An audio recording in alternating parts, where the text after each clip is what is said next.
Good evening. You are tuning in to AWANI Tonight with me, Cynthia Ng. Malaysia's strong stance in support of Palestine will not affect its economy or foreign investments. Prime Minister Datuk Seri Anwar Ibrahim said despite the country's firm view on the matter, it still secured over 63 billion ringgit in proposed investments from technology giants such as Google, Innovix, Microsoft and TikTok. Ada yang melahirkan kebimbangan bahawa sikap tegas kita berdepan dengan Amerika Syarikat dan beberapa negara Eropah itu akan menjejaskan kedudukan ekonomi. Tentulah tanggungjawab kita memantau terus, tapi setakat ini saya ingin memberikan penjelasan dan jaminan bahawa menemui beberapa pelabur utama Amerika Syarikat, nampaknya keutamaan masih diberikan berdasarkan politik yang stabil, dasar ekonomi yang jelas dan kaedah mempercepatkan proses kelulusan yang sekarang dikendali oleh MIDA. A special committee consented to by the Conference of Rulers will be set up to empower and boost the country's Sharia courts. Prime Minister Datuk Seri Anwar Ibrahim said the committee to be established under the National Council for Islamic Religious Affairs will be responsible for reviewing the authority of the Sharia courts to enhance their jurisdiction. He said the special committee will be responsible for examining and fine-tuning issues related to the competence of the State Legislative Assembly regarding the enactment of Islamic law and jurisdiction of the Sharia court. Anwar added that the committee will ensure any decisions taken would not offend or coerce the non-Muslims. When Perikatan's Datuk Seri Taqiyuddin Hassan asked about the details of the special committee, Anwar said the council members had been approved by the Conference of Rulers 2 weeks ago. Recently, 2 women filed a constitutional challenge to 20 provisions contained within the Kelantan Sharia Criminal Code Enactment 2019. Several schools in the peninsula were evacuated today after receiving bomb threats. Inspector General of Police Tan Sri Razaruddin Hussein said investigations found that the threats were hoax as no evidence of bombs were found in the schools. In a statement, Razaruddin said the police received 19 police reports from Selangor, Kuala Lumpur, Johor, Penang, Perak and Negeri Sembilan. He said that the threats were sent through 2 email accounts under the email service provider Beeble.com. Further investigation revealed that both email addresses were newly created and had no previous internet activity.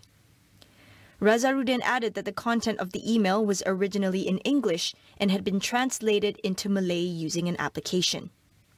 Similar content from the same email was also sent to 70 schools in Jamaica on November 12 using the same email service provider. Police are now investigating a possible link between this incident and the one in Jamaica, which is believed to have been orchestrated by the same person. The government has not made any decision regarding online shopping services on TikTok following Indonesia's ban on TikTok Shop last month. Deputy Communications and Digital Minister Johnny Cheng says the matter will be discussed with other relevant ministries before a decision is reached. Jadi setakat ini KKD belum buat apa-apa keputusan terhadap TikTok Shop sama ada kita nak wajibkan mereka untuk dapat lesen. Ini adalah salah satu perkara yang kami akan berbincang dengan kementerian-kementerian yang lain yang berkaitan sepertilah KPDN. Tetapi setakat ini kita tak buat satu keputusan lagi terhadap perkara tersebut. Jadi sekiranya ada apa-apa perkembangan, kami pasti saya percaya bahawa kami akan buat pengumuman pada masa yang lebih sesuai. Theo added that she had met with a team from TikTok to understand how the platform manages its online shopping service. During the meeting, it was revealed that 96% of TikTok shop sellers were Malaysians. The Malaysian Meteorological Department, Met Malaysia, has issued a severe level continuous rain warning for Terengganu and several areas in Kelantan until this Friday. The public is advised to consistently monitor the website www.met.gov.my, all social media platforms and download the My Cuaca application for the latest and accurate information. In a statement today, Met Malaysia said the areas in Kelantan involved Tumpat, Pasir Mas, Kota Baru, Tanah Merah, Bachok, Machang and Pasir Putih. The department also issued an alert level continuous rain warning for Perlis, Kedah, Penang, and Perak until Thursday. According to Met Malaysia, the same weather condition is also expected to hit Jeli, Kuala Krai, and Gua Musang in Kelantan, as well as Jerantut, Maran, Kuantan, and Pekan in Pahang until this Friday. The government will ramp up the number of community rangers to ensure no threat to Malaysia's forests and wildlife. Natural Resources, Environment and Climate Change Minister Nik Ahmad said as of now the government has added 1,500 rangers, with most of them from the Orang Asli community or veterans from the Malaysian Armed Forces and the Royal Malaysia Police. He added that the effort was also to increase the enforcement of permanent forest reserves, including in Sabah and Sarawak, against encroachment. The minister said more than 600 Orang Asli have been selected as community rangers, and the number is expected to increase. He also said the involvement of military and police veterans is apt, as they have expertise and extensive experience in the forest. Meanwhile, Nik Nazmi said that the government would focus on energy transition during the COP28 meeting in Dubai from November 30th to December 12th. Apart from that, he said Malaysia would stress on issues related to losses due to natural disasters experienced by developing countries, including small islands. We'll go for a quick break. Stay tuned for more.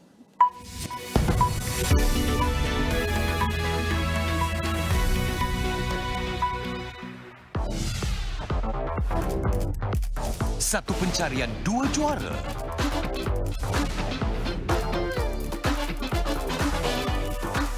Let's go. Mencipta kelainan.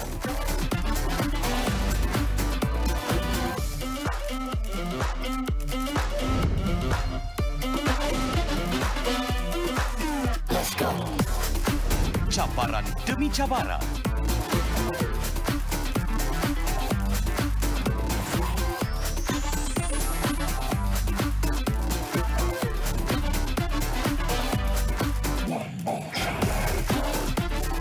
Siapakah yang mampu bertahan?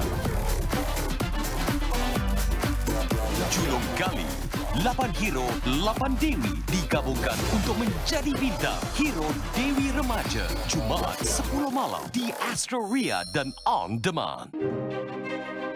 Asking the tough questions is what we do every day here on Astro AWANI. Catch me every weeknights at 10:30 p.m. across all AWANI platforms.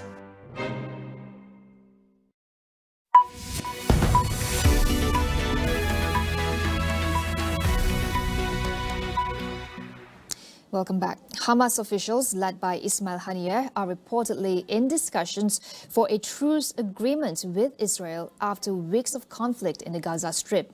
According to a statement to Reuters, Hamas has submitted its response to Qatar, which is mediating the negotiations.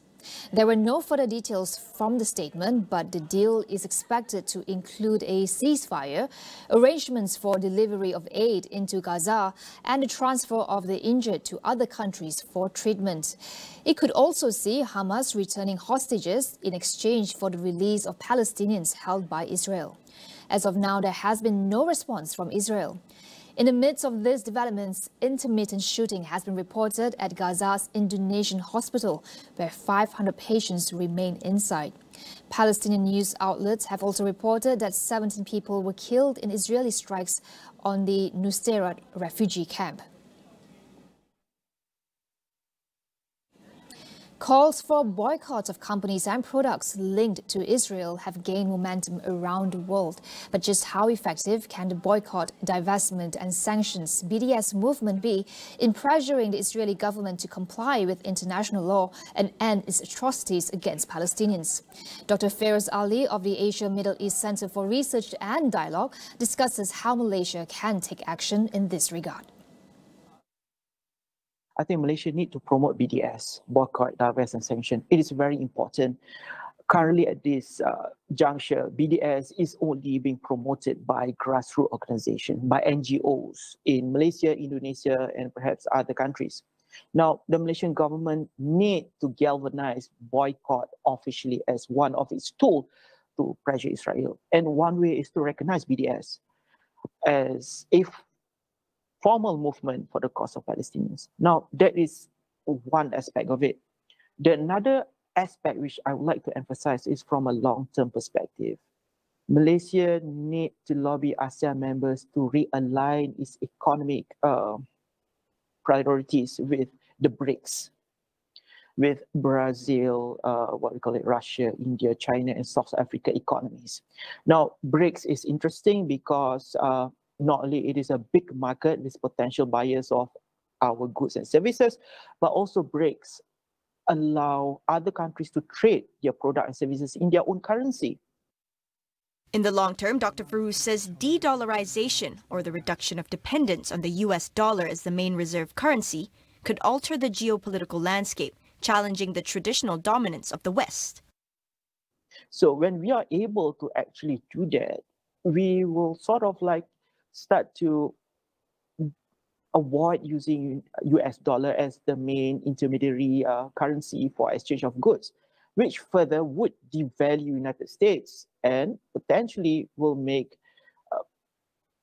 the US dollar to be less of a hegemon in the current context that we are speaking. Now, the ability to be able to do that itself will send a message to the United States. It will send a pressure to the United States on perhaps to reflect some of its policies that it's doing right now in the region. Elon Musk's company X has sued Media Matters for America, a left-leaning media watchdog, for accusing the social media platform of allowing anti-Semitic content alongside advertisements. The lawsuit, filed in Texas on Monday, alleges that Media Matters manipulated data in an effort to destroy the platform formerly known as Twitter. X claimed that Media Matters had employed manipulative and deceptive tactics. Media Matters said that advertisements appeared on X alongside posts supporting Nazism, including Hitler quotes and Holocaust denial. Following the accusations, major entities such as the European Commission, Warner Brothers Discovery, Paramount and Lionsgate have withdrawn advertising dollars from X. Separately, Musk himself faced accusations last week of amplifying an anti-Semitic post on the platform.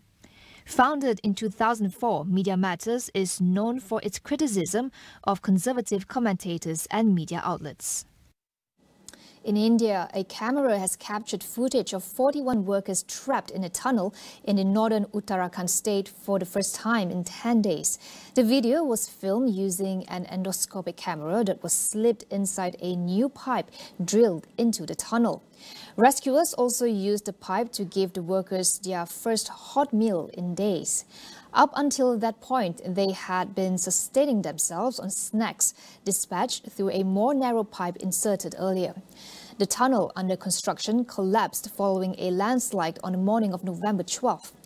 Contact with the workers was established shortly after, and they have been receiving oxygen, food and water ever since. On Monday, the rescue operation experienced a breakthrough after rescuers were able to push a 6-inch diameter pipe through the debris inside the tunnel.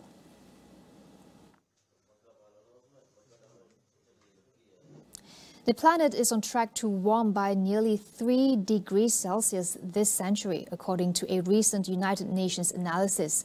This is despite pledges from countries to limit emissions in line with the Paris Agreement warming target of 1.5 degrees Celsius. The annual emissions gap report finds the world faces between 2.5 and 2.9 degrees Celsius of warming above pre-industrial levels if governments do not boost climate action. The report finding also suggests greenhouse gas emissions must fall by 42% by 2030 to hold warming at the 1.5 degrees target. At 3 degrees of warming, scientists predict the world could pass several catastrophic points of no return, from the runaway melting of ice sheets to the Amazon rainforest drying out. World leaders will soon meet in Dubai for the annual UN Climate Summit COP28. That wraps up AWANI Tonight. I'm Cynthia Ng. Thank you for watching and good night.